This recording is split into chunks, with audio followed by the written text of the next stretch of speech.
जब एक राज्य जलता है तो वहां के लोगों के सपने राख में बदल जाते हैं। मणिपुर, जो कभी अपनी सांस्कृतिक विविधता और प्राकृतिक सौंदर्य के लिए जाना जाता था, आज संघर्ष और अस्थिरता का प्रतीक बन गया है। 3 मई 2023 से शुरू हुई हिंसा ने न केवल राज्य की शांति को तहस-नहस किया, बल्कि लाखों जिंदगियों को भी प्रभावित किया। मणिपुर में जारी संघर्ष का सबसे बड़ा असर वहां के लोगों पर पड़ा है। हजारों परिवार अपने घरों से बेघर हो चुके हैं और रिफ्यूजी कैंपों में रह रहे हैं। ये कैंप उनकी सुरक्षा का अस्थायी सहारा तो है, लेकिन वहां जीवन किसी सजा से कम नहीं है। जब किसी समाज में असमानता और संघर्ष गहराने लगते हैं, तब उसका असर सिर्फ उस क्षेत्र तक सीमित नहीं रहता, बल्कि पूरे देश पर पड़ता है। मणिपुर, भारत का खूबसूरत लेकिन अशांत राज्य, इस समय ऐसी ही एक चुनौती से जूझ रहा है। आप मणिपुर को केवल एक राज्य मत समझिए। यह हमारी सांस्कृतिक विविधता का एक ऐसा हिस्सा है जो अपनी पहचान और अधिकारों के लिए लड़ रहा है। लेकिन सवाल यह है कि आखिर यहां हिंसा का सिलसिला थम क्यों नहीं रहा? मणिपुर की कहानी सिर्फ 3 मई 2023 से नहीं, बल्कि दशकों पहले शुरू होती है। यहां 3 प्रमुख समुदाय हैं: मेइती, कुकी और नागा। मेइती राज्य की 53% जनसंख्या है और घाटी में बसते हैं। वहीं नागा और कुकी समुदाय पहाड़ों में रहते हैं। समस्या तब शुरू हुई जब मेइती समुदाय ने जनजातीय दर्जा, ट्राइबल स्टेटस की मांग की। उनका कहना है कि हम भी वही अधिकार चाहते हैं जो आदिवासी समुदायों को मिलते हैं। लेकिन नागा और कुकी इसे अपने अस्तित्व पर खतरे के रूप में देखते हैं। Conflict begins where dialogue ends. Manipur में भी यही हुआ। बातचीत की जगह विरोध ने ले ली और विरोध ने हिंसा का रूप धारण कर लिया। मेइती समुदाय, राज्य की बहुसंख्यक आबादी मेइती है जो घाटी में रहती है। वे खुद को जनजातीय दर्जा, ट्राइबल स्टेटस दिलवाना चाहते हैं ताकि उन्हें भी पहाड़ी इलाकों में बसने और आरक्षण का लाभ मिल सके। नागा और कुकी आदिवासी, ये समुदाय पहाड़ी क्षेत्रों में रहते हैं और इस मांग का विरोध कर रहे हैं। उनका मानना है कि यह उनके अधिकारों और पहचान के लिए खतरा है। यह सिर्फ एक कानूनी मांग नहीं है, बल्कि अस्तित्व और संसाधनों की लड़ाई है। मणिपुर का 90% हिस्सा पहाड़ी है, जहां नागा और कुकी समुदाय रहते हैं। शेष 10% घाटी में मेइती समुदाय की अधिकतर आबादी बसी है। संसाधनों की कमी। घाटी में जगह की कमी के कारण मेइती समुदाय पहाड़ों पर बसना चाहता है। राजनीतिक असमानता। 60 सीटों वाली विधानसभा में 40 सीटें घाटी के लिए आरक्षित हैं, जबकि पहाड़ी क्षेत्रों के लिए सिर्फ 20। समानता के बारे में यह नहीं है कि हर किसी को समान बनाया जाए, यह है हर किसी को समान अवसर देने के बारे में। मगर यहां यह संतुलन कहीं नजर नहीं आता। मणिपुर का इतिहास भी इस समस्या को समझने के लिए महत्वपूर्ण है।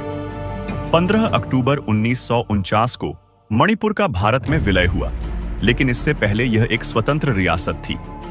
1972 में इसे पूर्ण राज्य का दर्जा मिला।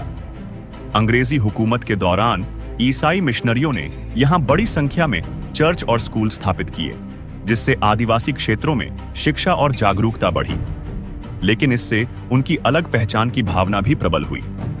15 नवंबर की रात हुई हिंसा ने दिखा दिया कि मणिपुर की समस्या कितनी गंभीर है। उपद्रवियों ने मुख्यमंत्री के दामाद का घर जला दिया, साथ ही कई विधायकों के घरों को भी आग के हवाले कर दिया। पूरे के पूरे गांव खाली हो चुके हैं और लोग सिर्फ अपनी जान बचाने के लिए भागे हैं। हजारों लोग अपने ही राज्य में शरणार्थी बन गए हैं। इन रिफ्यूजी कैंपों में हालात इतने खराब हैं कि यहां रह रहे लोगों को 2 वक्त की रोटी के लिए भी संघर्ष करना पड़ रहा है। कैंपों में भोजन की भारी कमी है। लोग सिर्फ चावल और नमक खाकर गुजारा कर रहे हैं। साफ पानी की उपलब्धता न होने के कारण बीमारियां फैल रही हैं। बीमारियों का इलाज कराने के लिए न दवाएं हैं और न ही डॉक्टर। बच्चों के स्कूल बंद हो चुके हैं और उनका भविष्य अंधकारमय हो गया है।